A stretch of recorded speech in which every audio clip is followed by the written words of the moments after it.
نحمدہ نصلی علی رسولہ الکریم السلام علیکم ورحمۃ اللہ وبرکاتہ۔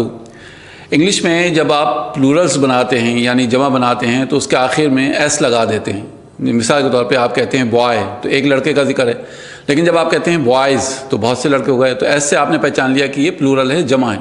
اسی طرح سے گرل کا گرلس ہو جاتا ہے، ہاؤس کا ہاؤسز، کار کا کارس۔ اسی طریقے سے انگلش میں کچھ اور بھی پلورلس ہوتے ہیں جن کے آخر میں ایس نہیں لگا ہوتا ہے۔ مثال کے طور پہ آپ کہتے ہیں ایم اے این، تو جب آپ اس کو پلورل میں کنورٹ کریں گے تو ایم ای این ہو جائے گا، ایس نہیں ہے۔ وومن کا ویمن، چائلڈ کا چلڈرن، ماؤس کا مائس، گوز کا گیز۔ انگلش میں آپ اس کو بروکن پلورلس کہتے ہیں کیونکہ ان کے آخر میں ایس نہیں لگا ہوتا، نارمل پلورل نہیں ہے۔ تو عربک میں بھی یہ فارمولہ اپلائی ہوتا ہے۔ مثال کے طور پہ ہم کہتے ہیں مسلماتن، تو یہ ایک مسلمان عورت کا ذکر ہے۔ جب کہیں گے مسلماتن تو بہت سی مسلمان عورتیں ہیں، تو یہ جو آتن ہے آخر میں یہ ایس ہوتا ہے عربک کا۔ جیسے ہم کہتے ہیں آیتن ایک نشانی، آیاتن بہت سی نشانیاں، جنتن باغ، جناتن باغات۔ تو ایسے الفاظ جن کے آخر میں عربک کا ایس لگا ہوتا ہے، آتن، اونا، یہ سب جو ہیں جمع سالم کہلاتے ہیں، نارمل پلورل۔ تو قرآن مجید میں آپ کو جمع میں دو کیٹیگریز مل جائیں گی، دو طریقے کے جمع ہوتے ہیں۔ جیسے ہم کہتے ہیں کافر کی جمع ہے کافرون اور کفار، تو اونا ایس کے ساتھ ہے، کفار بنا ایس کے، بلکہ اس کی ایک تیسری جمع بھی استعمال ہوئی ہے اور وہ ہے کفرہ۔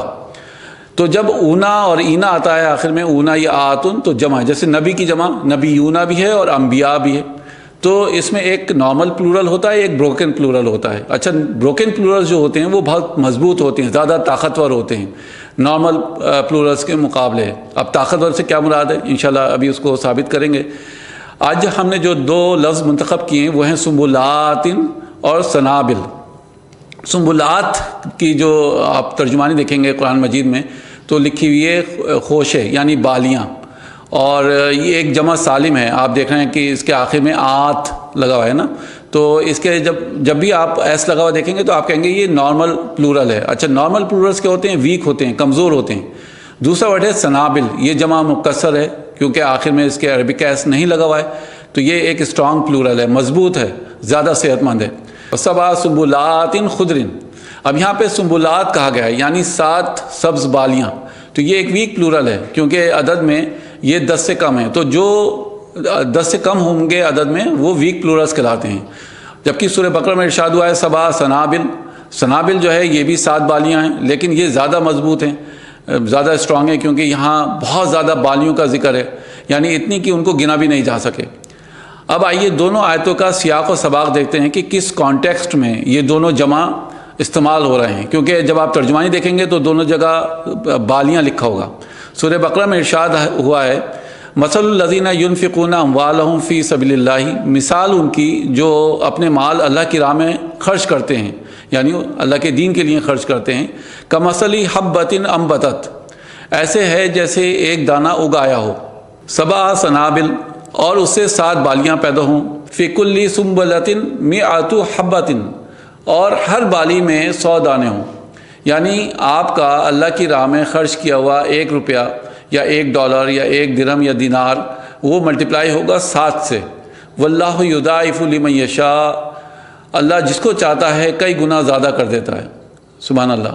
تو یہاں پر اب آپ دیکھیے وہ گنتی ہے جو ہمیں یعنی آتی ہے، سمجھ میں بھی آ رہی ہے کہ آپ 7 کو 100 سے جب ملٹیپلائی کریں گے تو وہ 700 گنا ہو جائے گا۔ لیکن جب اللہ تعالیٰ یہ کہتا ہے کہ ہم اس کو کئی گنا زیادہ کر دیں گے، تو یہ وہ گنتی ہے جو ہماری سمجھ میں نہیں آتی۔ ہم کسی کو نہیں پتا کہ اللہ سبحانہ وتعالیٰ اس کو کتنی زیادہ کر دے گا، کتنا گنا زیادہ کر دے گا، کسی کو نہیں پتا۔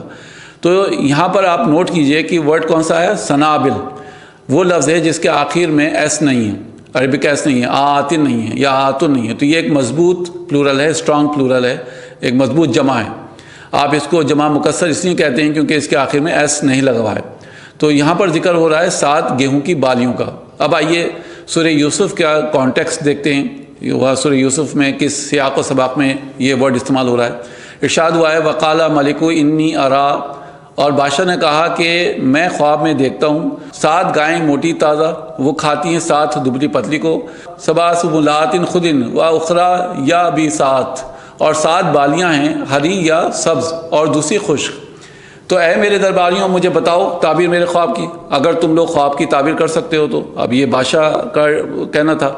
تو یہاں پر جو ورڈ استعمال ہو رہا ہے وہ ہے سبع سنبلات خضر، سبع سنبلات خضر یعنی 7 ہری گیہوں کی بالیاں۔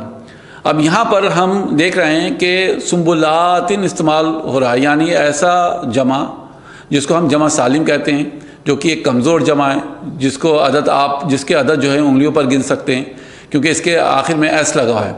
جمع مکسر ہم ڈسکس کر چکے ہیں کہ وہ بروکن پلورلز کہلاتے ہیں، وہ اسٹرانگ ہوتے ہیں، اسٹرانگ پلورلز کہلائیں گے، جس کی گنتی ممکن نہیں ہے، یعنی اللہ تعالیٰ نے وہاں پہ کا ارشاد ہے کہ کئی گنا۔ تو جمع سالم استعمال ہوگا تو ہم دیکھیں گے کہ وہ ایک نارمل پلورل کی طرح استعمال ہوگا، جس کے آخر میں عربک کا ایس ہوتا ہے اور وہ کمزور ہوتا ہے، یعنی عدد گن سکتے ہیں اس کے۔ تو خوبصورتی دیکھیے کہ یوسف علیہ السلام کے قصے میں کمزور جمع استعمال ہو رہے ہیں، اور وہ بھی صرف 2 مرتبہ استعمال ہو رہا ہے سورہ یوسف میں، اور دونوں جگہ 7 عدد کی بات کی گئی ہے، کیونکہ جب خواب کی تعبیر کی گئی ہے تو معنی کیا نکل کر آ رہے ہیں سامنے کہ کھانا جو ہے وہ کم پیدا ہونے والا ہے، جب بھی فصل ہوگی آنے والے دنوں میں تو 7 سال تک صرف فصل پیدا ہوگی، لیکن اس کے بعد 7 مسلسل سال ایسے آئیں گے جب فصل نہیں ہوگی۔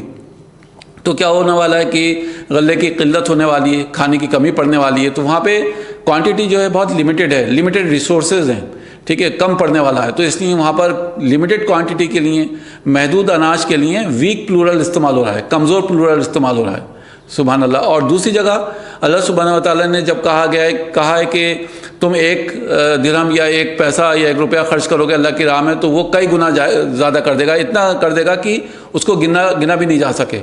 تو یہ آپ کو موٹیویٹ کرنے کے لیے اللہ سبحانہ و تعالیٰ نے یہ لفظ استعمال کیا ہے، نیک کام کو آپ کے لیے موٹیویٹ ہوں، اس کو مضبوط کرنے کے لیے، اس کو تقویت دینے کے لیے استعمال ہو رہا ہے۔ لیکن دونوں جگہ آپ دیکھیں 7 بالیوں کا ذکر ہو رہا ہے۔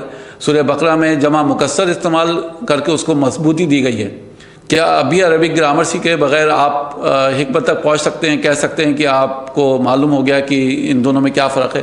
اللہ نے صحیح لفظ کو صحیح جگہ رکھا ہے، ذرا سا آپ اس کو ہٹائیں گے تو معنی بالکل چینج ہو جائیں گے۔ ہم اپنے خطبوں میں، دروس میں تو بہت تعریف کرتے ہیں قرآن مجید کی، لیکن اگر خود اپنا احتساب کریں تو معلوم پڑے گا کہ ہم جانتے کتنا ہیں اللہ تعالیٰ کے کلام کے بارے میں۔ اللہ تعالیٰ سے دعا ہے کہ ہمیں توفیق دے کہ ہم اس کے کلام کے قریب آئیں، اس کو سیکھیں اور اس پہ عمل کریں۔ وآخر دعوانا الحمدللہ رب العالمین۔ السلام علیکم ورحمۃ اللہ وبرکاتہ۔